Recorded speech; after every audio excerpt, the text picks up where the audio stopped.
বিনামূল্যে করোনার টিকা পেতে পারে বাংলাদেশ, কূটনৈতিক তৎপরতা বাড়ানোর তাগিদ।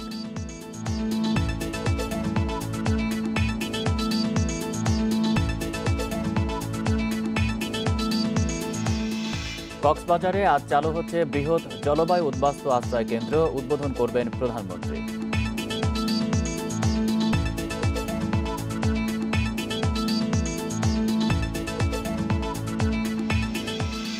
খাবার, বিশুদ্ধ পানি সংকটে বানভাসী কয়েক লাখ মানুষ, চাহিদার তুলনায় ত্রাণ খুবই কম।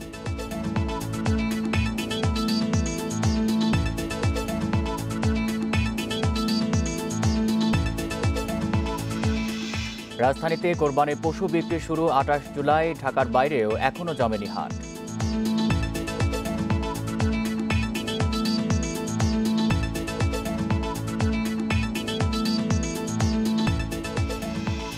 ভারতে করোনায় একদিনে সর্বোচ্চ ১১২০ জনের মৃত্যু, শনাক্ত ৪৫,৫৯৯ জন।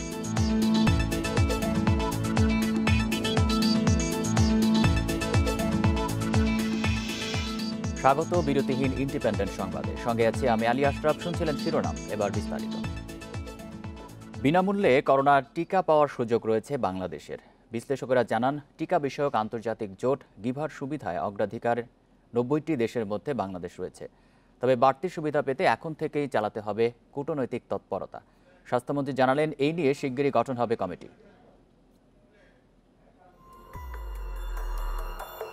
করোনার টিকার দৌড়ে এগিয়ে যুক্তরাজ্য, চীন, জার্মানি ও যুক্তরাষ্ট্র। অনেকেই মনে করছেন ২০২১ সালের মাঝামাঝি বাজারে আসতে পারে টিকা।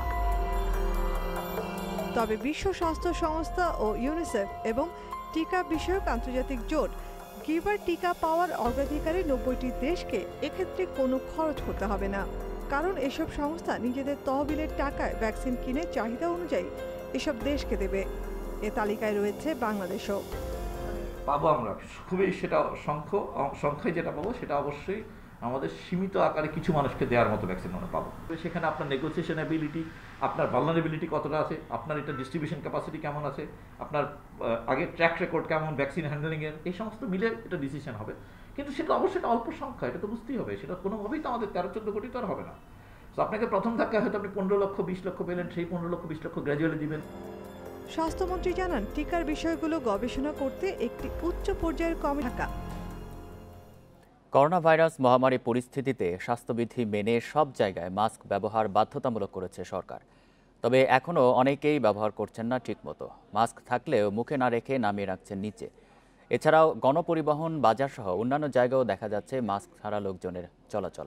আলোচনাতে কারওয়ান বাজার থেকে যোগ দিচ্ছেন সহকর্মী মাহমুদ শরীফ। শরীফ, এই যে সরকার যে মাস্ক পরা বাধ্যতামূলক করেছে, এটি আসলে সাধারণ জনগণ জানেন কিনা, কিংবা এই যে মাস্ক সঠিক নিয়মে পরার যে নিয়ম সেটি তারা জানেন কিনা, এ বিষয়ে প্রশাসনের কোন উদ্যোগ কি আপনি দেখতে পাচ্ছেন? আসলে এখন আমি আছি ঢাকার অন্যতম একটি ব্যস্ততম এলাকা ফার্মগেটে। অর্থাৎ এই ফার্মগেটের যে ব্যস্ততা, সেই ব্যস্ততা কিন্তু এখন তেমন চোখে পড়ে না, কারণ করোনাকালে আমরা শুরু থেকে করোনা যে প্রকোপ শুরু হয়েছে তখন থেকেই আমরা যখন দেখেছি যে অঘোষিত লকডাউন শুরু হয়েছিল ঢাকা সহ দেশের বিভিন্ন এলাকাতে, তখন থেকেই মানুষের চলাচল অনেকটা কমে গেছে। তবে এই মাস্ক ব্যবহারের যে প্রবণতা, এটি আসলে নিম্নবিত্ত মানুষ যারা আছেন, যারা দিন আনে দিন খায়, এমন শ্রেণীর মানুষ যারা আছেন তাদের মধ্যে একেবারেই মাস্ক ব্যবহারের প্রবণতা খুবই কম। তবে মধ্যবিত্ত বা যারা বিভিন্ন সরকারি, বেসরকারি, স্বায়ত্তশাসিত এরকম প্রতিষ্ঠানে যারা চাকরি করেন, যারা মধ্যবিত্ত শ্রেণী, তাদের মধ্যে কিছুটা মাস্ক ব্যবহারের প্রবণতা আমি দেখতে পাচ্ছি এবং তারা ব্যবহার করছেন। আমি কিছুক্ষণ আগে কারওয়ান বাজারে ছিলাম, সেখানে আসলে একেবারেই বলা চলে যে মাস্ক ব্যবহারের প্রবণতাটা নেই। তবে তাদের সাথে কথা বলে যতটুকু জানা গেছে যে তারা বলছেন মাস্ক পরা উচিত, তবে তাদের যে জীবিকার চাহিদা, তারা বলছেন মাস্ক প্রতিদিন কিনতে হয়। একটি মাস্ক কেনা একটি ব্যয়ের বিষয় আছে। আরেকটি বিষয় হচ্ছে, যখন মাস্ক পরে তারা তাদের যে ব্যবসা বাণিজ্য করতে যান তখন নানা সমস্যায় পড়তে হয়, এমনটি তারা দাবি করেছেন। আরেকটি বিষয় হচ্ছে যে গণপরিবহনের যে বিষয়টি আপনি বলছিলেন, গণপরিবহনে মাস্ক ব্যবহার বাধ্যতামূলক। তবে অনেক যাত্রী আছেন যারা গণপরিবহনে ওঠার আগে মাস্ক ব্যবহার করেন, কিন্তু আবার গণপরিবহনে ওঠার পরে মাস্ক তারা খুলে ফেলেন, এমনটিও দেখেছি। আবার যারা গণপরিবহনের হেল্পার আছেন বা কন্ট্রাক্টর আছেন, তারা কিন্তু তাদের যে মাস্ক ব্যবহার সেটি সবসময় করছেন না। কারণ তারা যে বিষয়টি বলছেন, যখন একটি স্টপেজে বা যাত্রী উঠাতে যান কোনো জায়গা থেকে, তখন যাত্রীদের ডাকার ক্ষেত্রে যদি মাস্ক থাকে, সেক্ষেত্রে যাত্রীরা নাকি শুনতে পায় না যে নির্দিষ্ট জায়গার নাম। এটি তাদের আসলে দাবি। তবে এই মাস্ক ব্যবহার বাধ্যতামূলক করে আমরা দেখেছি যে গত মঙ্গলবার অর্থাৎ 21 তারিখে একটি পরিপত্র দেওয়া হয়েছে স্বাস্থ্য বিভাগের অধিদপ্তরের পক্ষ থেকে। সেখানে বলা হয়েছে যে মাস্ক বাধ্যতামূলক করতে হবে, এবং মাস্ক বাধ্যতামূলক করার ক্ষেত্রে তারা যেসব পয়েন্ট উল্লেখ করেছে, সেখানে 12টি পয়েন্টে এখানে মসজিদ, মাদ্রাসা, হাট, বাজার, অফিস, আদালত সব জায়গাতে মাস্ক পরিধান করতে হবে। এবং এই মাস্ক পরিধানের ক্ষেত্রে সরকারের পক্ষ থেকে যে উদ্যোগ গ্রহণ, আসলে সাধারণ মানুষ তারা মাস্ক ব্যবহার করছে কিনা সেরকম কোনো উদ্যোগ নেই। যদিও আমরা এর আগেও দেখেছি যে যখন অঘোষিত লকডাউন চলছিল, তখন বিভিন্ন জায়গায় এ নিয়ে ভ্রাম্যমাণ আদালত পরিচালিত হয়েছে। তবে এই গত মঙ্গলবারে যে পরিপত্র জারি হয়েছে, এরপরে 2 দিন হতে চলল, এখন পর্যন্ত প্রশাসনের পক্ষ থেকে কোনো উদ্যোগ দেখছি না। ফার্মগেট থেকে জানাচ্ছিলেন সহকর্মী মাহমুদ শরীফ। পর্যটন শহর কক্সবাজারে জলবায়ু উদ্বাস্তুদের জন্য দেশের সর্ববৃহৎ আশ্রয়ণ প্রকল্পের আনুষ্ঠানিক উদ্বোধন হচ্ছে আজ সকালে। গণভবন থেকে ভিডিও কনফারেন্সের মাধ্যমে এর উদ্বোধন করবেন প্রধানমন্ত্রী শেখ হাসিনা। জলবায়ু উদ্বাস্তুদের আবাসনের জন্য কক্সবাজারের বাঁকখালী নদীর কূল ঘেঁষে প্রস্তুত 20টি দৃষ্টিনন্দন স্থাপনা। নাম দেওয়া হয়েছে গুলমোহর, গোলাপ, ঝিনুক। 20টি ভবনের এমন নান্দনিক নাম দিয়েছেন প্রধানমন্ত্রী নিজেই। প্রথম পর্যায়ে এখানকার 20টি ভবনে ঠাঁই পাচ্ছে 600 পরিবার। পুরো প্রকল্পে মোট ভবন হবে 139টি, আশ্রয় পাবে 4500 পরিবার। শুধু উদ্বাস্তু মানুষের মাথা গোঁজার ঠাঁই নয়, এই এলাকাটি আধুনিক নগরী হিসাবে গড়ে তোলারও পরিকল্পনা রয়েছে সরকারের। স্বাস্থ্য অধিদপ্তরে আরও পরিবর্তন আসছে। মহাপরিচালকের পদত্যাগের পর এবার সরিয়ে দেওয়া হচ্ছে স্বাস্থ্য অধিদপ্তরের পরিচালক আমিনুল হাসানকে। স্বাস্থ্যমন্ত্রী জাহিদ মালেক জানিয়েছেন, প্রধানমন্ত্রীর সঙ্গে আলোচনা করে নতুন মহাপরিচালক নিয়োগ দেওয়া হবে। এদিকে স্বাস্থ্য খাত ঢেলে সাজানো হবে বলে মন্তব্য করেছেন তথ্যমন্ত্রী হাসান মাহমুদ। করোনাকাণ্ডের জেরে মঙ্গলবার স্বাস্থ্য অধিদপ্তরের মহাপরিচালক ডাক্তার আবুল কালাম আজাদ জনপ্রশাসন মন্ত্রণালয়ে তার পদত্যাগপত্র জমা দেন। এদিকে রিজেন্ট হাসপাতাল ও জেকেজি কাণ্ডে স্বাস্থ্য অধিদপ্তরের হাসপাতাল পরিচালক আমিনুল হাসানের অপসারণের ফাইলে স্বাক্ষর করেছেন স্বাস্থ্য সচিব। এর আগে স্বাস্থ্য মন্ত্রণালয়ের অতিরিক্ত সচিব হাবিবুর রহমানকেও সরিয়ে দেওয়া হয়। মহাপরিচালকের পদত্যাগ ও কে হচ্ছেন নতুন মহাপরিচালক, এই বিষয়টি জানতে বুধবার সচিবালয়ে স্বাস্থ্যমন্ত্রীর মুখোমুখি হন সাংবাদিকরা। আলাপকালে মন্ত্রী জাহিদ মালেক জানান, সরকারের সর্বোচ্চ পর্যায়ে আলোচনা করে অধিদপ্তরের নতুন মহাপরিচালক নিয়োগ দেওয়া হবে। আমরা সকলে মিলেই তো আলোচনা করেই একটা সিদ্ধান্ত নেওয়া হবে, এবং সর্বোচ্চ পর্যায়ে আমরা আলোচনা করব এবং সিদ্ধান্ত আমরা নিব। আমরা দরকার হলে মাননীয় প্রধানমন্ত্রীর সাথে আমরা এই বিষয়ে আলোচনা করে নিব। এদিকে মহাপরিচালকের পদত্যাগ স্বাস্থ্য অধিদপ্তরকে ঢেলে সাজাতে ইতিবাচক ভূমিকা রাখবে বলে মন্তব্য করেছেন তথ্যমন্ত্রী হাসান মাহমুদ। সচিবালয়ে মন্ত্রণালয়ের সভাকক্ষে সাংবাদিকদের এই প্রশ্নের জবাবে তিনি এই কথা বলেন। আমি স্বাস্থ্য অধিদপ্তরের মহাপরিচালককে ধন্যবাদ জানাই, তিনি পদত্যাগ করেছেন এই জন্য। কারণ স্বাস্থ্য অধিদপ্তর নিয়ে জনমনে অনেক অসন্তোষ তৈরি হয়েছিল, বিশেষ করে স্বাস্থ্য অধিদপ্তরের কর্তা ব্যক্তিদের নিয়ে, এবং সেই প্রেক্ষাপটে তার পদত্যাগটি আমি মনে করি স্বাস্থ্য অধিদপ্তরকে ঢেলে সাজানোর ক্ষেত্রে ইতিবাচক ভূমিকা পালন করবে। স্বাস্থ্য অধিদপ্তরের অনিয়ম বন্ধে একটি শক্তিশালী টাস্ক ফোর্স গঠন করা হয়েছে বলে জানান স্বাস্থ্যমন্ত্রী। এই টাস্কফোর্সের মাধ্যমে দেশের হাসপাতাল, ক্লিনিক সহ অন্যান্য চিকিৎসা সংক্রান্ত প্রতিষ্ঠানে কোনো অনিয়ম হয় কিনা তা খতিয়ে দেখা হবে বলে জানান জাহিদ মালেক। সায়রা খান, ইন্ডিপেন্ডেন্ট নিউজ, ঢাকা। রিজেন্ট কেলেঙ্কারি থেকে বাঁচতে নকল চিঠি তৈরির প্রমাণ পাওয়া গেছে স্বাস্থ্য অধিদপ্তরের হাসপাতাল পরিচালক আমিনুল হাসানের বিরুদ্ধে। বিভিন্ন অনিয়ম সত্ত্বেও রিজেন্ট হাসপাতালকে প্রায় কোটি টাকার সুবিধা দেওয়ার অভিযোগ পাওয়া গেছে তার বিরুদ্ধে। আমিনুল হাসানের অনিয়ম খতিয়ে দেখছে স্বাস্থ্য মন্ত্রণালয়। এপ্রিলে করোনা চিকিৎসায় রিজেন্ট হাসপাতালের সঙ্গে চুক্তি করে স্বাস্থ্য অধিদপ্তর।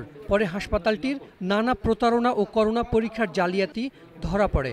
দেখা যায় হাসপাতাল চলছে লাইসেন্স ছাড়াই।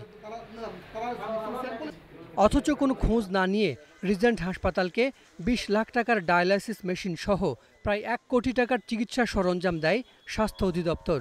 সংস্থার হাসপাতাল শাখার পরিচালক আমিনুল হাসানের কল্যাণেই বাড়তি সুবিধা পায় রিজেন্ট। তার জীবনে তার টোটাল ক্যারিয়ারে একদিনের জন্য কোনো হাসপাতালে চাকরি করার তার অভিজ্ঞতা নেই, তাকে বাংলাদেশের হাজার হাজার হাসপাতালের পরিচালক বানিয়ে দিল। এগুলো জাস্ট হাস্যস্কর বিষয়। রিজেন্ট সিলগালার পর নিজের দোষ ঢাকতে তৎপর হন আমিনুল হাসান। তার বিরুদ্ধে অভিযোগ, তিনি 2টি চিঠি তৈরি করেন, যার একটি পাঠানো হয় 4 এপ্রিল আর একটি 17 জুন। যে চিঠিতে রিজেন্ট হাসপাতালকে সতর্ক করেন তিনি। অথচ তথ্য পাওয়া গেছে চিঠি দুটি জুলাই মাসে তৈরি এবং অধিদপ্তরের রেকর্ড রুমে এর কোনো প্রমাণ নেই। চিঠি নিয়ে ডাক্তার আমিনুল হাসানের কাছে গেলে তিনি ক্যামেরায় কথা বলতে রাজি হননি। তালা লাগানো কেন? পরে তিনি স্বীকার করেন চিঠি দুটি তারই লেখা। আপনি এই চিঠি কই পাইলেন? এটা দেখে আমাদের ফাইল থেকে নিছেন? মানে এই চিঠি দুটো আপনার তো? আপনি দিয়েছেন রিজেন্টকে? আমার চিঠি, হ্যাঁ। দিয়ে ওদেরকে সতর্ক করা হয়েছিল আর কি। হ্যাঁ। কিন্তু এই চিঠি আপনার তো হচ্ছে কোথাও কোনো নথি নাই, এমনকি আপনার অফিসে যিনি অনেক চিঠি করে যেগুলোর কোনো নথি থাকে না, নথি ছাড়া আমরা চিঠি করি। কথোপকথনের এক পর্যায়ে তিনি অস্বীকারও করেন তা। ওই দুটো চিঠি আমাদের না। এই তথ্যগুলো স্যার সব দুটোকে দেওয়া আছে স্যার। সে তথ্য চিঠিটা আমাদের না। এসব চিঠি ভুয়া দাবি করলেও এ সংক্রান্ত আসল চিঠি দেখাতে পারেননি আমিনুল হাসান। Hasan Misbah, independent news, Dhaka. দুর্নীতি সংশ্লিষ্টতা প্রমাণ হলে পদত্যাগ করেও রেহাই পাবেন না স্বাস্থ্য অধিদপ্তরের মহাপরিচালক ডাক্তার আবুল কালাম আজাদ। রিজেন্ট হাসপাতাল ও জেকেজির সঙ্গে স্বাস্থ্য বিভাগের চুক্তি নিয়ে এরই মধ্যে অনুসন্ধান শুরু করেছে দুর্নীতি দমন কমিশন দুদক। আর টিআইবি বলছে, 1-2 জনের পদত্যাগ বা বদলি নয়, দুর্নীতির সঙ্গে জড়িত পুরো চক্রকে চিহ্নিত করে শাস্তি নিশ্চিত করতে হবে। করোনা মহামারীর মধ্যে স্বাস্থ্য অধিদপ্তরের একের পর এক কেলেঙ্কারিতে সমালোচনার মুখে সরে যেতে হয় এর মহাপরিচালক অধ্যাপক ডাক্তার মোহাম্মদ আবুল কালাম আজাদকে। চিকিৎসকদের মানহীন মাস্ক সরবরাহের মধ্য দিয়ে কেলেঙ্কারির শুরু। এরপর রিজেন্ট হাসপাতাল জেকেজি হেলথ কেয়ারের জালিয়াতি ফাঁস হওয়ার পর তোপের মুখে পড়েন ডাক্তার আজাদ। আর রিজেন্ট হাসপাতালের সঙ্গে স্বাস্থ্য অধিদপ্তরের চুক্তির বিষয়ে ঊর্ধ্বতন কর্তৃপক্ষের দিকে অভিযোগ তুলে মন্ত্রণালয়ের সঙ্গে বিরোধে জড়ান তিনি। পরে কারণ দর্শানোর নোটিশও দেয়া হয় তাকে। এরই মধ্যে রিজেন্টের সঙ্গে চুক্তির বিষয়ে অনুসন্ধানে নেমেছে দুদক। এর আইনজীবী জানান, স্বাস্থ্য অধিদপ্তরের মহাপরিচালক পদত্যাগ করলেও দুর্নীতির সঙ্গে তার সংশ্লিষ্টতা প্রমাণ হলে রেহাই পাবেন না তিনি। পদত্যাগ করা মানে এটা না উনি পুরা এক্সোনারেট হয়ে যাওয়া। পদত্যাগ করা মানে উনি গতকাল রাত থেকে আর নাই, কিন্তু গতকাল রাতের আগ পর্যন্ত ওনার যে দায়িত্বে ছিলেন সেই দায়িত্বের কার্যাবলী কিভাবে হয়েছে না হয়েছে, তা ওনার ইনভলভমেন্ট কতটুকু, সব জিনিস খতিয়ে দেখা হচ্ছে। যদি ওনার কোনো দায় থেকে থাকে গতকাল পর্যন্ত, তাহলে দায় এড়ানোর কোনো সুযোগ নেই। ট্রান্সপারেন্সি ইন্টারন্যাশনাল বাংলাদেশ টিআইবির নির্বাহী পরিচালক ডক্টর ইফতেখারুজ্জামান বলছেন, স্বাস্থ্য খাতে যেসব দুর্নীতি হয়েছে তার জন্য শুধু এককভাবে অধিদপ্তরের মহাপরিচালকের পদত্যাগ নয়, পুরো চক্রকে চিহ্নিত করে শাস্তি নিশ্চিত করতে হবে। একজন স্কেপগোট বা বলির পাঠা নির্ধারণ করে তাকে টানা হেঁচড়া করে কিছু শাস্তি দেওয়া, যদি সেটিও সম্ভব হয়, সেটি কিন্তু যথেষ্ট নয়। যারা সিন্ডিকেট হিসেবে নিজেদেরকে প্রতিষ্ঠা করেছেন, সুযোগ তৈরি করে দিয়েছেন, এমনকি বিচারহীনতার জায়গায় নিয়ে গেছেন, সকল চক্রটাকে ভাঙতে হবে এবং সকলকে জবাবদিহিতার মধ্যে আনতে হবে। এরই মধ্যে এনআরবি ব্যাংকের 1,51,00,000 টাকা আত্মসাতের অভিযোগে রিজেন্ট হাসপাতালের চেয়ারম্যান শাহেদ সহ 4 জনের বিরুদ্ধে মামলা করেছে দুর্নীতি দমন কমিশন। জান্নাতুল ফেরদাউস Tanvi, independent news, Dhaka. Regent হাসপাতালের চেয়ারম্যান মোহাম্মদ শাহেদের অস্ত্র ও মাদক মামলা এবং জেকেজি ডাক্তার সাবরিনার প্রতারণার মামলার তদন্ত শেষ পর্যায়ে।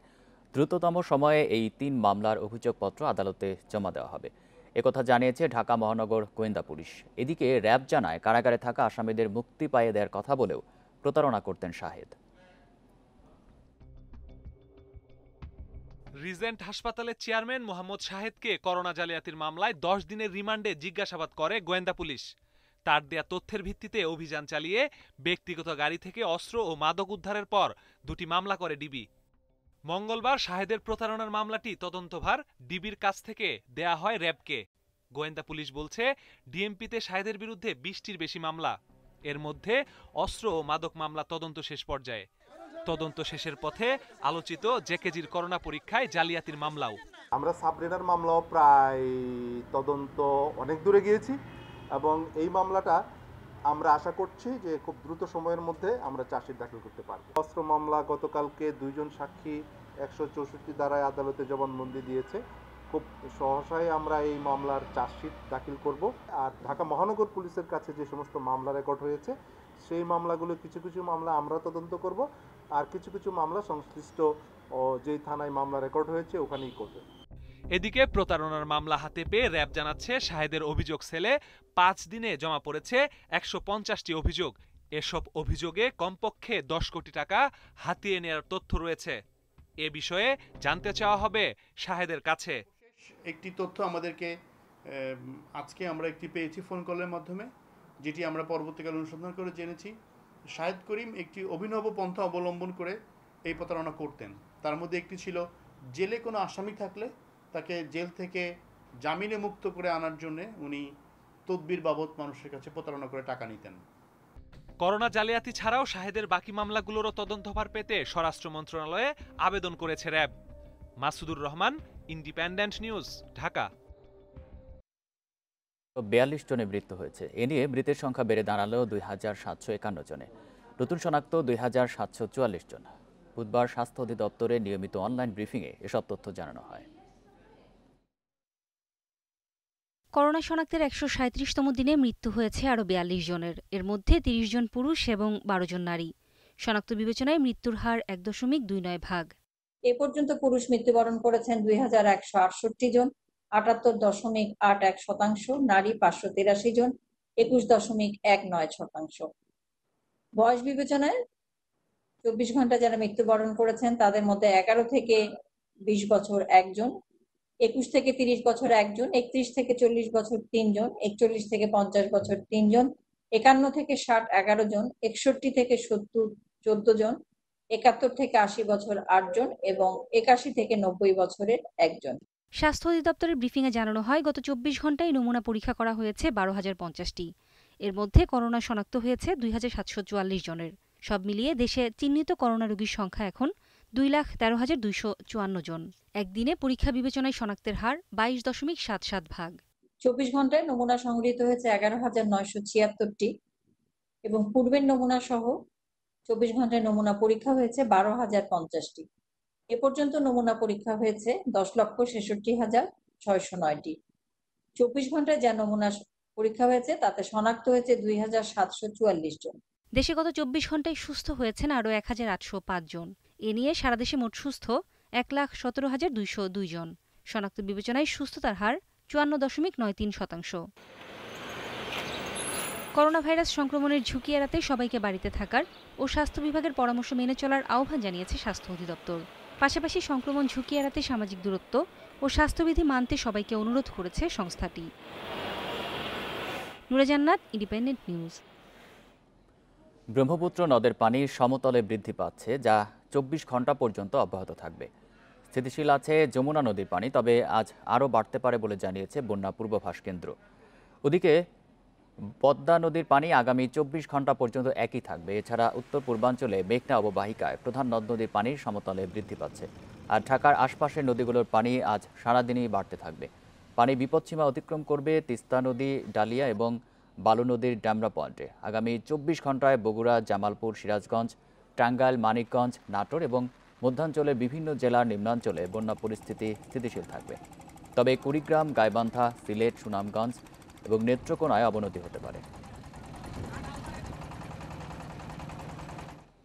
3 দফা বন্যায় খাবার ও বিশুদ্ধ পানির সংকট তীব্র হচ্ছে পানিবন্দী কয়েক লাখ মানুষের। তাদের অভিযোগ সরকারি সহায়তা না পাওয়ার। প্রশাসনের দাবি সরবরাহ করা হয়েছে ত্রাণ সামগ্রী, আর জনপ্রতিনিধিরা বলছেন চাহিদার তুলনায় তা পর্যাপ্ত না। বন্যায় বিপর্যস্ত উত্তর ও উত্তর পূর্বাঞ্চলের বাসিন্দারা। সংকট দীর্ঘ হওয়ায় দেখা দিয়েছে খাবার ও বিশুদ্ধ পানির অভাব। দুর্গতদের দিন কাটছে অর্ধাহারে অনাহারে। সিরাজগঞ্জ, রংপুর, লালমনিরহাট, গাইবান্ধা সহ উত্তরাঞ্চলের বন্যা কবলিত এলাকার বেশিরভাগ মানুষের অভিযোগ এতদিনেও পৌঁছায়নি সরকারি বেসরকারি কোনো সহায়তা। যারা কিছু পেয়েছেন তারা বলছেন যথেষ্ট নয়। বাল বাচ্চা নিয়ে কোনো মতোই রাস্তাও থাকি, মাইসের বাড়িতেও থাকি, খাওয়া দাওয়ার কোনো বন্ধ ব্যবস্থা নাই। আমরা এখন ইলিপ কিছু পাইনি, খাওয়া দাওয়া নাই, কিছু নাই। চেয়ারম্যান মেম্বার কেউ দেয় নাই। উত্তর পূর্বাঞ্চলের সবচেয়ে ক্ষতিগ্রস্ত জামালপুর ও সুনামগঞ্জ, সিলেট, নেত্রকোনা ও শেরপুরও তলিয়েছে পানিতে। ত্রাণ না পাওয়ার অভিযোগ সেখানকার বন্যা কবলিতদেরও। খিচুড়ি এবং রুটি রান্না করে সেগুলো আমরা নৌকায় করে একদম বাড়ি বাড়ি গিয়ে পৌঁছে দিচ্ছি, যাতে করে কেউ অভুক্ত না থাকে। আমাদের চেষ্টা রয়েছে আমরা সকলের কাছেই যেন এই খাবারগুলো পৌঁছে দিতে পারি। এখন পর্যন্ত কোনো সরকারি ত্রাণ প্রায় নাই, তবে আশ্বাস দিছে মানে উপজেলার থেকে ত্রাণ দেওয়া হবে। জানি না কতটুকু দিবে, পর্যাপ্ত পরিমাণ না, হাজার হাজার লোক পানিবন্দিতে আছে। এখন নতুন করে বন্যার কবলে পড়েছে মধ্যাঞ্চলের ফরিদপুর, টাঙ্গাইল ও শরীয়তপুর সহ কয়েক জেলা। প্রশাসনের দাবি পর্যাপ্ত বরাদ্দ আছে। আমাদের কাছে সরকারের পক্ষ থেকে যে ত্রাণ সহায়তা এসেছে সেটি আমরা বিতরণ করছি নিয়মিতভাবে। এর মধ্যে রয়েছে চাল, ডাল, নিত্য প্রয়োজনীয় পণ্য এবং পাশাপাশি শুকনো খাবার। জিআরের 400 মেট্রিক টন চাল বরাদ্দ দেওয়া হয়েছে, 13 লক্ষ জিআর ক্যাশ টাকা প্রদান করা হয়েছে, শিশু খাদ্য বাবদ 2 লক্ষ টাকা দেওয়া হয়েছে। যত বরাদ্দ প্রয়োজন, একজন মানুষও যাতে কষ্টে না থাকেন সেই বিষয়ে সরকার তৎপর রয়েছে। বন্যা পরিস্থিতি আরও দীর্ঘ হওয়ার পূর্বাভাস আছে। এতে ঈদের আমেজ দূরে থাক, জীবন জীবিকা নিয়েই দুশ্চিন্তায় দুর্গতরা। মেহরিন জাহান, ইন্ডিপেন্ডেন্ট নিউজ ডেস্ক। বন্যার সবশেষ অবস্থা জানাতে কুড়িগ্রাম এবং সিলেট থেকে যোগ দিয়েছেন সহকর্মীরা। শুরুতেই কুড়িগ্রাম থেকে যোগ দিচ্ছেন সহকর্মী আবুল খালেক। খালেক, জেলার কোন কোন এলাকা প্লাবিত হয়েছে আর পানিবন্দী এলাকায় কি ধরনের দুর্ভোগে আছে মানুষ? আসলে এই মুহূর্তে কুড়িগ্রাম জেলার 9টি উপজেলার 56টি ইউনিয়নে আসলে বন্যা কবলিত 6 শতাধিক গ্রাম। কয়েকদিন আগে আসলে একটু পানি কমে গিয়েছিল, অনেকে ঘরবাড়িতে ফেরার প্রস্তুতি নিয়েছিলেন, কিন্তু আবারও পানি বাড়তে শুরু করার কারণে তারা আবারও বন্যা নিয়ন্ত্রণ বাঁধ রাস্তা এবং উঁচু স্থানে আশ্রয় নিয়েছেন। আমার পিছনে আপনি দেখতে পাচ্ছেন যে মানুষগুলো পলিথিন টাঙিয়ে এবং টিনের তালা তুলে অবস্থান করছেন। প্রায় 1 মাস হয়ে গেল তারা কিন্তু বাড়ি ফিরতে পারছেন না এবং সামনে ঈদ কিভাবে উদযাপন করবেন সেটা নিয়ে তারা দুশ্চিন্তায় পড়েছেন এবং তারা বলছেন যে তাদের দিনে দিনে আসলে দুর্ভোগ বৃদ্ধি পাচ্ছে। বিশেষ করে জ্বালানি যে সরবরাহ ব্যবস্থা সেটা কিন্তু তাদের নেই এবং স্যানিটেশন সমস্যায় পড়েছেন তারা। জনস্বাস্থ্য প্রকৌশল অধিদপ্তর থেকে পুরুষদের জন্য একটি মাত্র টয়লেট দেয়া হয়েছে প্রায় 250-300 পরিবারের জন্য, কিন্তু নারীদের জন্য কোনো আলাদা টয়লেট সুবিধা এখানে নেই। পাশাপাশি তারা বলছেন যে ত্রাণ সুবিধা আসলে তারা তেমন কিছু পাননি। পৌর মেয়রের পক্ষ থেকে যে একটি পাউরুটি দেওয়া ছাড়া আসলে এখন পর্যন্ত তারা কোনো ত্রাণ সহায়তা পাননি। বারবার তারা জনপ্রতিনিধিদের কাছে পানি কিন্তু আস্তে আস্তে বৃদ্ধি পাচ্ছে এবং ভয়াবহতার দিকে রূপ নিচ্ছে। সকালে আমরা পানি উন্নয়ন বোর্ডের কাছ থেকে যে তথ্য সেন্টিমিটার এবং খালেক, আপনি থাকবেন আমাদের সাথে। আমরা এবার সিলেটের পরিস্থিতি জানবো। সেখান থেকে আমাদের সাথে যুক্ত আছেন সহকর্মী মাধব কর্মকার। মাধব, সিলেটে বন্যার সার্বিক পরিস্থিতি কেমন? সুরমার পানি বাড়ছে কিনা আর শহরের কোন কোন এলাকায় পানি ঢুকে পড়েছে? দেখুন, সিলেটের কথা যদি বলি, আসলে সুরমার নদীর পানি এই মুহূর্তে খুব একটা বাড়েনি এবং যদিও সবগুলো নদ নদীর পানি এখন বিপদসীমার উপর দিয়ে প্রবাহিত হচ্ছে। গতকাল থেকে পানি কিছুটা কমেছে, তবে সেটাকে পানি বা বন্যা পরিস্থিতির উন্নতি বলা যায় না। আমি শহরের আসলে একটি আবাসিক এলাকায় রয়েছে এবং নিশ্চয়ই আপনারা অনুধাবন করতে পারছেন যে মানুষ কি ধরনের দুর্ভোগ পোহাচ্ছেন এই বন্যার পানির জন্য। অনেকেরই কিন্তু ঘর দরে পানি উঠেছিল, কিন্তু পানি নামতে শুরু করেছে। যদিও পানি নামতে শুরু করেছে, কিন্তু সেটি বন্যা পরিস্থিতির উন্নতি বলা যায় না। সিলেট মহানগর অন্তত 22 থেকে 23টি এলাকা এই ধরনের পানিবন্দী অবস্থায় মানুষ রয়েছেন। পাশাপাশি সিলেট জেলার 5টি উপজেলার প্রায় 5 লাখ মানুষ এরকম পানিবন্ধ অবস্থায় রয়েছেন। তো আমরা জেলা প্রশাসকের সাথে কথা বলেছিলাম ত্রাণ ব্যাপারের খবরটি জানার জন্য। তিনি যেটি জানিয়েছেন যে 425 মেট্রিক টন চাল এখন পর্যন্ত 5 লাখ টাকা বরাদ্দ দেওয়া হয়েছে।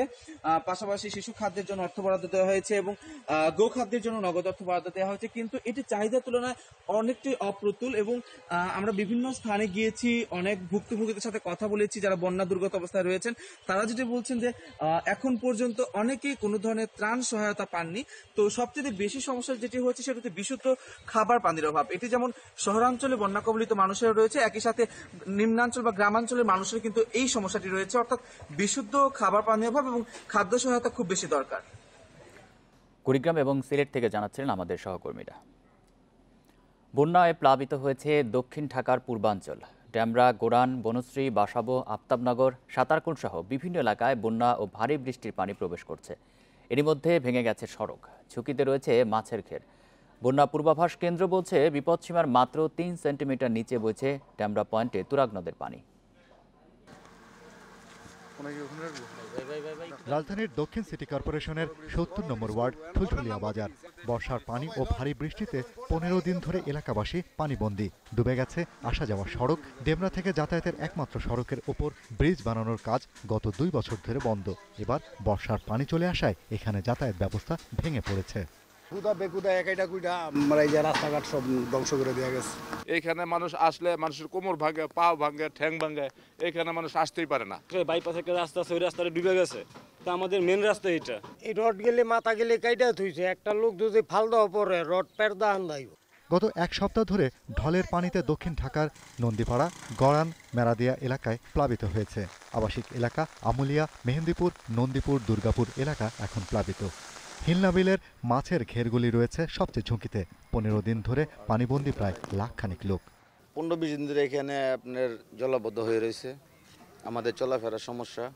10 দিন ধরে এই অবস্থা, আমাদের জাল প্রায় যাওয়া পথে। এখন আমরা নতুন করে জাল লাগাইতেছি, তাও হয় কিনা সন্দেহ।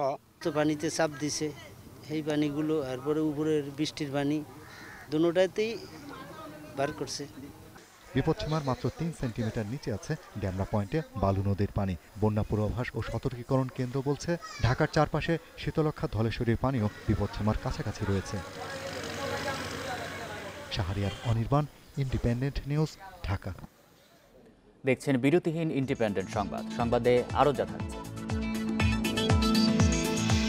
টিউশন ও ছাড়াই চলছে ইন্টারনেট সেবা। 3 ক্যাটাগরিতে লাইসেন্স দেওয়ার সিদ্ধান্ত আসছে।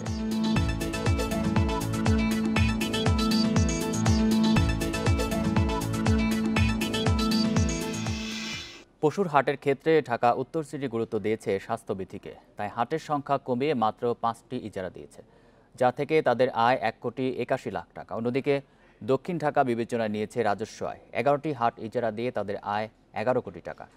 বুধবার রাত থেকে এসব হাটে কোরবানির পশু আসতে শুরু করবে। বিক্রি হবে 28 জুলাই থেকে।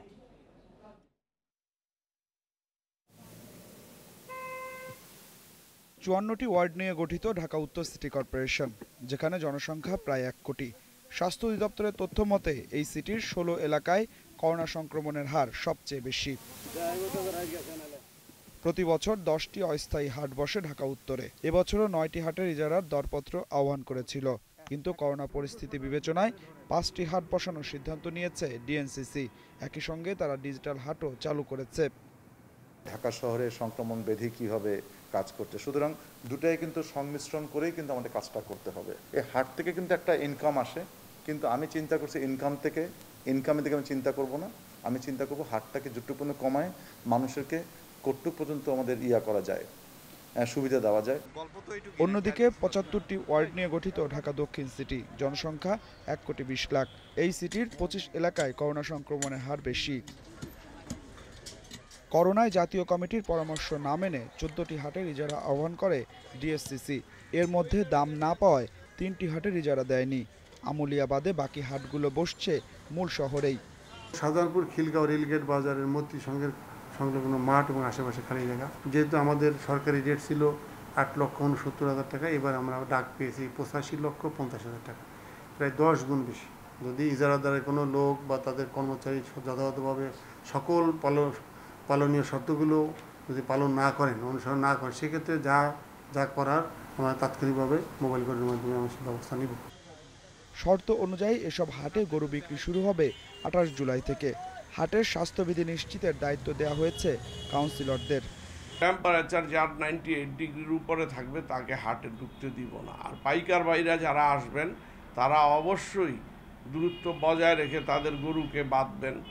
এবং ইজারাদারকে আমি কঠোরভাবে অলরেডি বলে দিয়েছি, আপনারা ডিস্টেন্স রেখে আপনারা খুঁটি গাড়বেন যেখানে গরু বাঁধবে, যাতে মানুষ স্বাচ্ছন্দ্যে হাঁটা চলা করতে পারে। কোরবানির হাট যেন স্বাস্থ্যবিধি মেনে কোরবানির যারা ইজাদার আছেন তারা যেন সুন্দর করে গরু বিক্রি করতে পারে, সেই ব্যাপারে আমরা সতর্ক এবং সজাগ থাকব। এর আগেও বিভিন্ন জায়গায় করোনা সংক্রমণ রোধে স্বাস্থ্যবিধি মানার নির্দেশনা জারি করা হয়, কিন্তু সেটি নিশ্চিত করা সম্ভব হয়নি। Adilur Rahman, independent news, Dhaka. কোরবানি উপলক্ষে খামারগুলোতে যথেষ্ট প্রস্তুতি থাকলেও করোনার প্রভাবে এখনও জমেনি পশুর হাট। স্বাস্থ্যবিধি মানার কড়াকড়িতে ক্রেতা সংকটে এবার হাটে বেশিরভাগ পশু বিক্রি না হওয়ার শঙ্কায় খামারিরা। এতে পশুপালনের বিনিয়োগ তোলা নিয়েও সংশয় তাদের।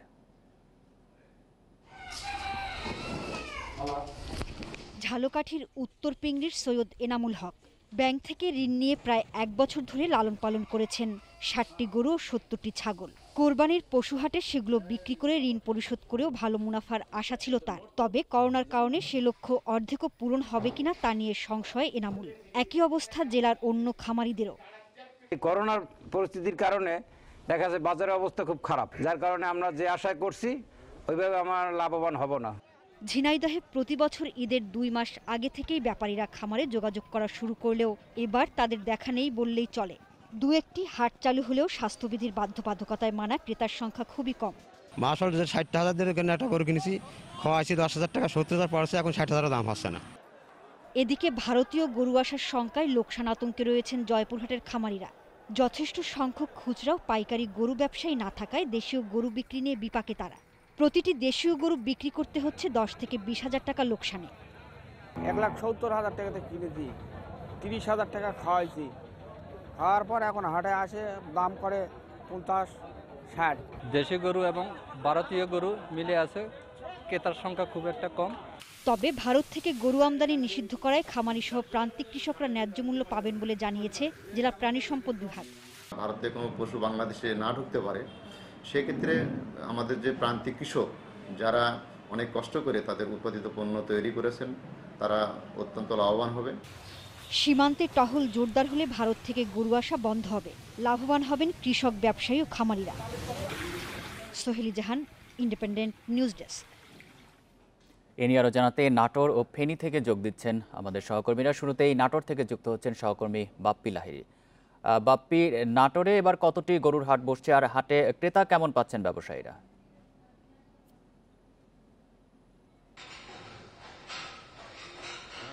যেমনটা বলছিলেন আসলে নাটোরে গরুর হাট, নাটোরে আসলে গরুর হাট নির্ধারিত যে কটা গরুর হাট বসার কথা সেই কটা গরুর হাটই বলছেন। এর বাইরে কর্পোরেশনের পক্ষ থেকে নির্ধারিত হাটের বাইরে গরু বসতে নিষেধাজ্ঞা জারি করা হয়েছে, যার ফলে কিন্তু এখন যে শুধুমাত্র খামার থেকে গরু বিক্রির প্রবণতাটা বেশি নাটোরে যেটা দেখা যায়।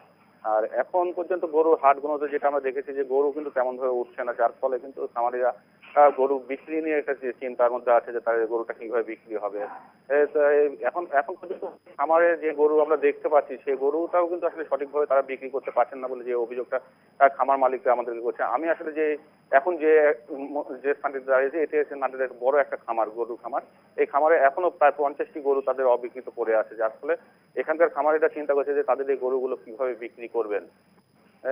এখানে যে গরুগুলো আমরা দেখছি বা হাটে যে গরুগুলো আমরা দেখছি যে সেই গরুগুলো আসলে হাটে অল্প সংখ্যক গরু নিয়ে গেলে কিন্তু আসলে ক্রেতা তেমন একটা দেখা যাচ্ছে না। গরুর দামটাও অনেকটা কমে গেছে বলে আসলে ক্রেতারা অভিযোগ করছেন। আর বিষয়টা যে হাটে যে আমাদের এখানে হাট এখনো আসলে ওইভাবে শুরু হয়নি, হয়তো নাটোরের যে সবচেয়ে বড় হাট যে গরুর হাট, সেই হাটটা আগামী রবিবারে বসবে। সেই হাটের দিয়ে বোঝা যাবে আসলে গরুটার বিক্রি কেমন হবে বা হবে না। বাপ্পি, আপনি থাকবেন আমাদের সাথে। এবার ফেনীর পশুর হাট সম্পর্কে জানবো, সেখান থেকে আমাদের সাথে যুক্ত আছেন সহকর্মী সমীর উদ্দিন। সমীর, ফেনীতে কতটি পশুর হাট বসেছে আর হাটে স্বাস্থ্যবিধি মানা সম্ভব হচ্ছে কিনা? গতকালকেও আমি লাইভে বলেছিলাম যে ফেনীতে এবার 101টির মতো ছোট বড় পশুর হাট বাজার বসছে। আর এই পশুকে কেন্দ্র করে এখানকার যে ছোট বড় অনেকগুলো খামারি রয়েছে তারাও তাদের খামারে অনেক বেশ কিছু গরু তারা বিক্রির উদ্দেশ্যে তুলেছেন। আর এখনো পর্যন্ত ফেনীর বিভিন্ন বাজারগুলো ওইভাবে এখনো শুরু হয়নি, তবে তারা প্রস্তুতি গ্রহণ করেছে। তারা যে সমস্ত জায়গাগুলোতে গরু তুলবেন, সেই জায়গাগুলোতে তারা নিরাপদ দূরত্ব বজায় রাখার ক্ষেত্রে বেশ সচেতন থাকবেন বলে আমাদেরকে এখানকার যে যারা ইজারাদার তারা কিন্তু আমাদেরকে বলছেন। তারা বলছেন যে স্বাস্থ্যবিধি মানার ক্ষেত্রে যে সমস্ত হ্যান্ড স্যানিটাইজার এবং সাবান দিয়ে হাত ধোয়ার ব্যাপারে সেগুলোও তারা প্রস্তুত রেখেছেন। আর এদিকে পুলিশ প্রশাসনের পক্ষ থেকে আমরা কথা বলেছিলাম, তারাও বলছেন যে স্বাস্থ্যবিধি মানার ব্যাপারে এবার তারা কঠোর নজরদারি করবেন। তারা সাদা পোশাকে এবং পোশাকেও তাদের টহল জোরদার করা হবে। এইদিকে খামারিরা আমাদেরকে যেটা বলছেন যে এবার তারা বেশ কিছু গরু তুলেছেন, কিন্তু তারা এগুলো বিক্রির ব্যাপারে। সমীর, আপনাকে ধন্যবাদ। নাটোর এবং ফেনী থেকে জানাচ্ছিলেন আমাদের সহকর্মীরা। পর্যটন শহর কক্সবাজারে জলবায়ু উদ্বাস্তুদের জন্য দেশের সর্ববৃহৎ আশ্রয়ণ প্রকল্পের আনুষ্ঠানিক উদ্বোধন হচ্ছে আজ সকালে। গণভবন থেকে ভিডিও কনফারেন্সের মাধ্যমে এর উদ্বোধন করবেন প্রধানমন্ত্রী শেখ হাসিনা। আরও জানাতে কক্সবাজার থেকে যোগ দিচ্ছেন সহকর্মী অনিমেষ কর। অনিমেষ, কখন জলবায়ু উদ্বাস্তু আশ্রয় কেন্দ্র উদ্বোধন হবে, আর যে 600 পরিবার আশ্রয় নেওয়ার কথা তারা কবে উঠবেন? তারা আজই উঠবেন এবং এই আশ্রয়ণ প্রকল্প যেটি হয়েছে জলবায়ু উদ্বাস্তু যারা, তাদের জন্য এইটি একটি বিশেষ প্রকল্প। এর মধ্য দিয়ে শুধু যে তাদের বাসস্থানের ব্যবস্থা হচ্ছে তাই না, তাদের কর্মসংস্থানের জন্য নানা ধরনের আয়োজন রাখা হয়েছে এখানে। মূলত যে 600 পরিবারের মোট 4000 মানুষের কাছে আজকে এই ফ্ল্যাটগুলি হস্তান্তর করা হবে, তারা মূলত মৎস্যজীবী, মৎস্য এবং শুটকি নিয়েই তাদের জীবিকা নির্বাহ করেন তারা। এবং এখানে একটি শুটকি মহলও গড়ে তোলা হচ্ছে যেখান থেকে তারা তাদের জীবিকা অর্জন করতে পারবে। যেমনটি আপনি বলছিলেন, পর্যটন নগরী কক্সবাজার, একই সঙ্গে কিন্তু এটি পৃথিবীর সর্ববৃহৎ জলবায়ু উদ্বাস্তুদের জন্য আশ্রয়ণ প্রকল্প। সেইভাবে কক্সবাজার যেমন সবচেয়ে বড় দীর্ঘতম সমুদ্র সৈকত, ঠিক তেমনিভাবে এই জলবায়ুর কারণে, ঘূর্ণিঝড়ের কারণে, বন্যার কারণে যারা তাদের ঘরবাড়ি হারিয়েছে, নদীতে যাদের ঘর বিলীন হয়ে গেছে, ঘূর্ণিঝড়ে যাদের ঘর ভেঙে গেছে, বাড়ি ভেঙে গেছে, যারা 2-1 বছর পরপরই আজকে যেখানে বাড়ি বানাচ্ছেন হয়তো 2 বছর পর সেখান থেকে আবার আরেক জায়গায় চলে যেতে বাধ্য হচ্ছে, কারণ তখন আবার ওইখানেও ভাঙন শুরু হয়ে যাচ্ছে। এই রকম মানুষদেরকে এইখানে আশ্রয় দেওয়া হচ্ছে প্রথম পর্যায়ে। আজ 19টি ভবন, যেই 19টি ভবনের নির্মাণ কাজ শেষ হয়েছে, সেই 19টি ভবন হস্তান্তর করা হবে এবং ভিডিও কনফারেন্সের মধ্যে প্রধানমন্ত্রী শেখ হাসিনা তাদের কাছে এটি হস্তান্তর করবেন। যারা এই ভবনগুলি পেতে যাচ্ছেন তাদের সঙ্গে আমরা কথা বলেছি। তারা বলেছিলেন যে তারা নানা ধরনের মানবেতর জীবনযাপন করছিলেন এবং তাদের পরিবার নিয়ে তারা এইরকম একটি সুন্দর ফ্ল্যাটে, একটি সুদৃশ্য দালানে তারা থাকতে পারবেন। এটি তাদের কাছে এক ধরনের স্বপ্নের মতো, কারণ যার ঘরের মধ্যে হাঁটু পানি ঢুকে যায় একটু বৃষ্টি হলেই, সেই মানুষটি যখন একটি সুন্দর ছিমছাম পরিবেশ পাবে, তার জীবন মানের অনেক উন্নয়ন হবে। তারা অনেক আশা নিয়ে এখানে আসছেন। আমি প্রশাসনের সঙ্গে এখানে কথা বলেছি। কক্সবাজারের জেলা প্রশাসক জানিয়েছেন যে এই আশ্রয়ণ প্রকল্প ঘিরেই নানা ধরনের পরিকল্পনা নেওয়া হয়েছে। এর পাশেই পর্যটন কমপ্লেক্স গড়ে তোলা হচ্ছে, সব ধরনের পর্যটনের সুযোগ সুবিধা সম্বলিত। এবং এখান থেকে বিমানবন্দরে যাবার জন্য 5 কিলোমিটার রাস্তা মাত্র, এবং সেই রাস্তাটিও কিন্তু সংস্কার করা হয়েছে। একটি ব্রিজ তৈরি করে দেওয়া হয়েছে, যার কারণে বিমানবন্দরের সঙ্গে যে পর্যটকরা আসবেন তাদের খুব সহজেই যাতায়াত করতে পারবেন। পুরো কক্সবাজারকেই উন্নয়নের একটি অংশ হিসেবেও কিন্তু এটিকে দেখা যায়। একদিকে পৃথিবীর সবচেয়ে জলবায়ুর কারণে ক্ষতিগ্রস্ত দেশগুলোর মধ্যে বাংলাদেশ অন্যতম, যদিও কার্বন নিঃসরণ সহ জলবায়ু পরিবর্তনের জন্য যেসব কারণগুলো দায়ী, সেজন্য বাংলাদেশের কোনো দায় নেই। উন্নত বিশ্বই মূলত, ভোগবাদী বিশ্বই মূলত অধিক কার্বন নিঃসরণ সহ জলবায়ু পরিবর্তনজনিত ক্ষতির জন্য দায়ী। কিন্তু এর ক্ষতির শিকার হচ্ছে বাংলাদেশের মতো দরিদ্র দেশগুলোর মানুষেরা। এইসব মানুষেরা মাথা গোজার একটি ঠাঁই পেল, সেটি পৃথিবীতে একটি অনন্য দৃষ্টান্ত। এবং এত বড় আবাসন প্রকল্প, এখানে মোট আজকে উঠছেন 600 পরিবার, যে 600 পরিবারের 4000 মানুষ, কিন্তু মোট 439টি ভবন এখানে নির্মাণ করা হবে, যার মধ্য দিয়ে প্রায় 4000 পরিবারের এখানে ঠাঁই হবে। এটি সারা পৃথিবীতে জলবায়ু উদ্বাস্তুদের জন্য একক পরিকল্পনা বা একক প্রকল্প হিসেবে সবচেয়ে বড় প্রকল্প। প্রধানমন্ত্রী শেখ হাসিনা জলবায়ু বিষয়ক যেই জাতিসংঘের কমিটি আছেন তার কো চেয়ারম্যান, এবং এর চেয়ারম্যান হচ্ছে সাবেক জাতিসংঘের মহাসচিব বান কি মুন। এই কারণে প্রধানমন্ত্রী শেখ হাসিনার জলবায়ুর দিকে বিশেষ নজর রয়েছে এবং প্রধানমন্ত্রীর যেই সবচেয়ে অগ্রাধিকার ভিত্তিতে 10টি যেই প্রকল্প রয়েছে তার মধ্যে কিন্তু আশ্রয়ণ অন্যতম একটি প্রকল্প।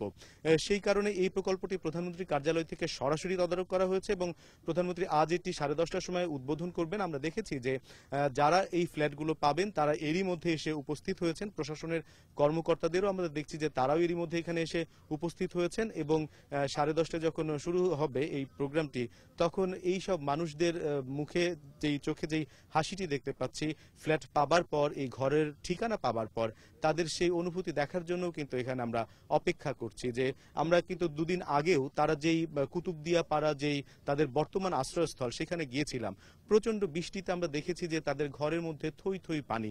সেই রকম অবস্থা থেকে মাত্র একদিনের ব্যবধানে কিন্তু তারা একটি উন্নত একটি সুদৃশ্য ভবনে ওঠার সুযোগ পাচ্ছে। এটি তাদের কাছে একটি অভাবনীয় পরিকল্পনা। কক্সবাজার থেকে জানাচ্ছিলেন সহকর্মী অনিমেষ কর। করোনার এই সময়ও উন্নয়ন ফি সহ নানা অজুহাতে অতিরিক্ত টাকা দিতে অভিভাবকদের চাপ দিচ্ছে অনেক ইংরেজি মাধ্যম স্কুল। সেই সাথে অগ্রিম টিউশন ফি দিতেও বাধ্য করছে অনেক স্কুল। এই অবস্থায় অভিভাবকরা দাবি করছে করোনাকালে টিউশন ফি কমাতে হবে।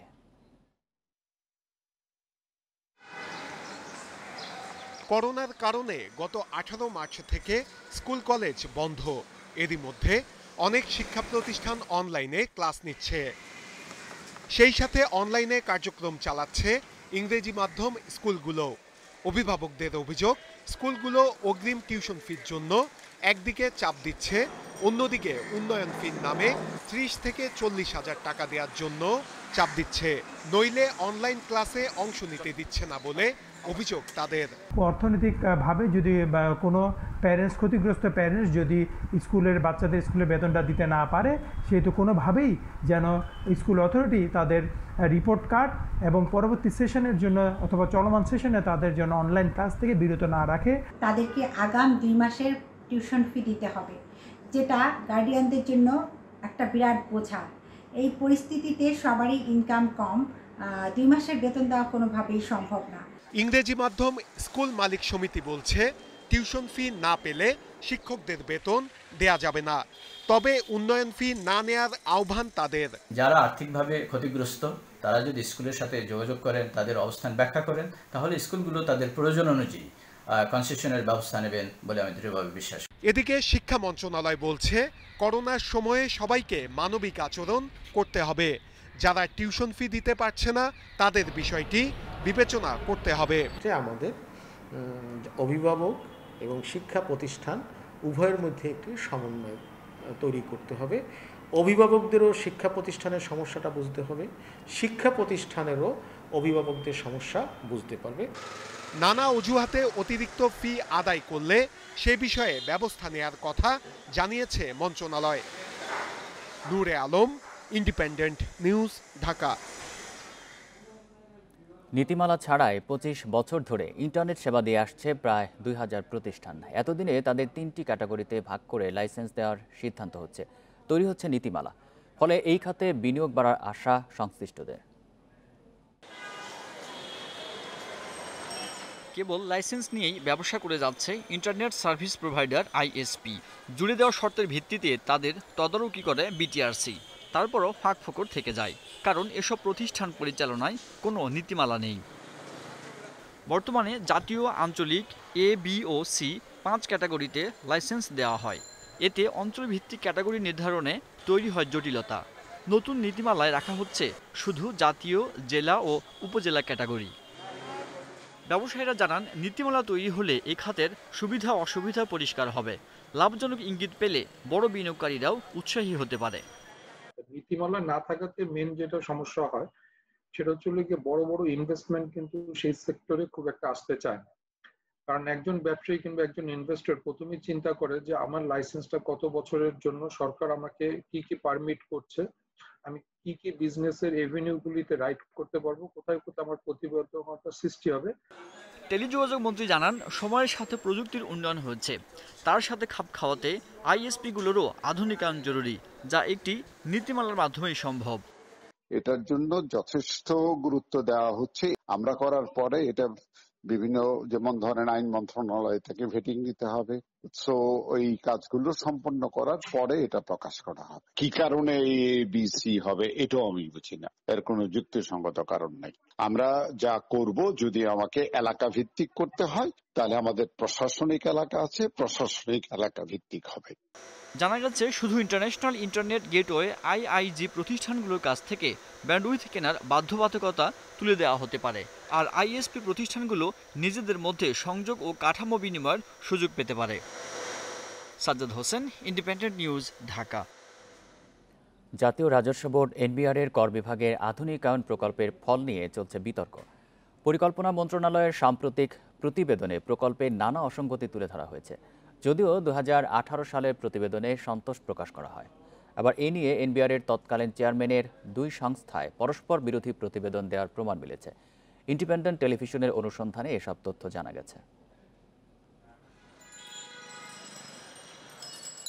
জাতীয় রাজস্ব বোর্ডের আয়কর বিভাগের আধুনিকায়নে একটি প্রকল্প নেওয়া হয় 2011 সালে। 3 বার মেয়াদ বাড়িয়ে এটি শেষ হয় 2018 সালে। ব্যয় হয় প্রায় 600 কোটি টাকা। প্রকল্পের অংশ হিসেবে 51 কোটি টাকায় বাইটেক সিস্টেম গড়ে তোলার কাজ পায় ভিয়েতনামের প্রতিষ্ঠান FPT ইনফরমেশন সিস্টেম। সম্প্রতি এ প্রকল্পের মূল্যায়ন প্রতিবেদন দেয় পরিকল্পনা মন্ত্রণালয়ের IMED। বলা হয় বাইটেক্স NBRকে পুরোপুরি বুঝিয়ে দেয়া হয়নি, যদিও সম্পূর্ণ বিল পরিশোধ করা হয়েছে। আরও বলা হয় করদাতার তথ্য অত্যন্ত গুরুত্বপূর্ণ ও সংবেদনশীল, অথচ ভিয়েতনামে বসে প্রধানমন্ত্রী, রাষ্ট্রপতি সহ বাংলাদেশের সব করদাতার তথ্য দেখতে পাচ্ছে ওই প্রতিষ্ঠানটি, যা রাষ্ট্রের নিরাপত্তার জন্য হুমকি। প্রতিবেদনে তুলে ধরা হয় আরও কিছু ত্রুটির কথা। 2018 সালের মে মাসে ওই প্রকল্প পরিদর্শন করে রিপোর্ট দেয় IMED, যেখানে বলা হয় প্রকল্পটি আপাতদৃষ্টিতে সাফল্যের সাথে সম্পাদিত হচ্ছে।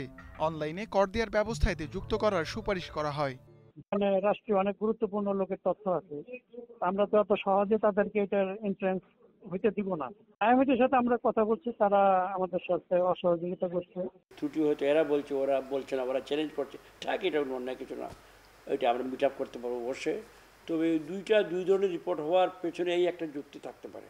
প্রথম ছিল নিছক তাৎক্ষণিক ফিজিক্যাল রেজাল্ট আউটপুট, আর পরেরটা হলো ইম্প্যাক্ট আউটপুট। এদিকে IMED-র প্রথম রিপোর্টে সংযুক্ত করা হয়েছে NBR-এর তৎকালীন চেয়ারম্যান মোশাররফ হোসেন ভূঁইয়ার একটি চিঠি। প্রকল্পকে ব্যর্থ উল্লেখ করে গত জানুয়ারিতে দাতা সংস্থা ADB-কে ওই চিঠি দেন তিনি, যেখানে ব্যর্থতার কারণ অনুসন্ধানে ওই সময় ADB-কে অনুরোধ করেন NBR-এর সাবেক চেয়ারম্যান। যদিও এর আগে 2019-এর মে মাসে এ প্রকল্প নিয়ে অডিট অধিদপ্তরকে একটি প্রতিবেদন পাঠান মোশাররফ হোসেন ভূঁইয়া, যেখানে তিনি বলেন ডিজিটাল কর ব্যবস্থা প্রবর্তনে এই প্রকল্প সফল হয়েছে। তবে এ বিষয়ে কথা বলতে যোগাযোগ করা হলে সাড়া দেননি NBR-এর সাবেক এই চেয়ারম্যান। এসব বিতর্কের মাঝেই গত সপ্তাহে বাইটেক সিস্টেমকে সম্পূর্ণ করতে একটি কমিটি করেছে NBR। Ruhul Amin, independent news, Dhaka. ব্রাহ্মণবাড়িয়ার আখাউড়া স্থলবন্দর দিয়ে বাংলাদেশ ভারতের মধ্যে ট্রানজিটের পণ্য পরিবহন শুরু হচ্ছে আজ। পরীক্ষামূলক চালানটি আজ যাবে ভারতের আগরতলায়। প্রথমবার ভারত নিয়ে যাচ্ছে ডাল ও রড। এসব পণ্য পরিবহনের জন্য এবার ব্যবহার করা হবে চট্টগ্রাম বন্দর। পরবর্তীতে মংলা বন্দরও ব্যবহার করবে ভারত। আখাউড়া স্থল শুল্ক স্টেশনের উপ কমিশনার কাজী ইরাজ ইশতিয়াক জানান, ভারতীয় পণ্য পরিবহনের ক্ষেত্রে এরই মধ্যে সব ধরনের প্রস্তুতি শেষ হয়েছে। পণ্য পরিবহনের জন্য জাতীয় রাজস্ব বোর্ড থেকে মাশুল নির্ধারণ করা হয়েছে। চট্টগ্রাম বন্দরেই মাশুল আদায়ের বিষয়গুলো দেখা হবে বলেও জানান তিনি। 2018 সালে বাংলাদেশ ও ভারতের মধ্যে একটি চুক্তির মধ্য দিয়ে বাংলাদেশের ওপর দিয়ে পণ্য পরিবহন করছে ভারত।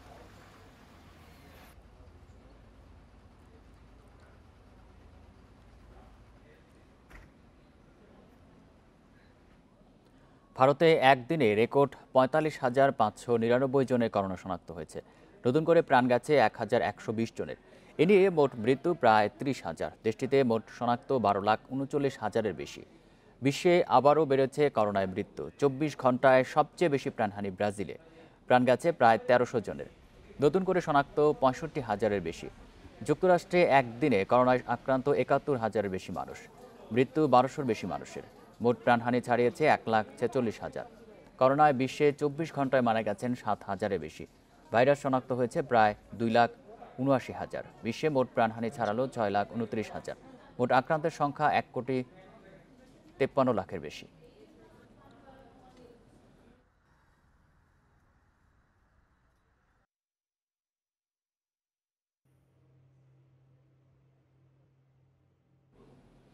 ইপিএলে ৮ গোলের রোমাঞ্চকর ম্যাচে জয় দিয়ে শিরোপা উদযাপন করেছে লিভারপুল। চেলসিকে ৫-৩ গোলে হারিয়ে ৩ দশকের পর ট্রফি জিতল ওয়ালরেডস।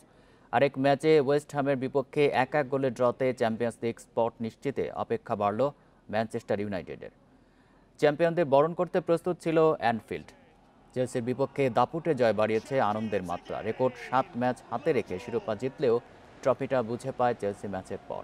উৎসবের রাতে কেইতা, আর্নল্ড, ফাইনাল রামদের গোলে দাপুটে শুরু লিভারপুলের। প্রথমার্ধের ইনজুরি টাইমে ১ গোল শোধ দিয়ে চেলসির আশা বাঁচিয়ে রাখেন অলিভিয়ের জিরু। দ্বিতীয়ার্ধের শুরুতে ফিরমিনোর গোলে বাড়ে ব্যবধান, পরে ট্যামি আব্রাহাম ও পুলিসিচের গোলে জমে ওঠে ম্যাচ।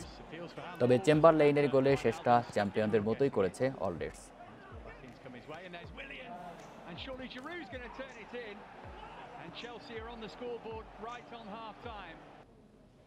এ ছিল এখনকার সংবাদে। ইন্ডিপেন্ডেন্ট টেলিভিশনের সব খবরের আরও বিস্তারিত জানতে চোখ রাখুন ফেসবুক, ইউটিউব এবং টুইটারে। ধন্যবাদ সবাইকে।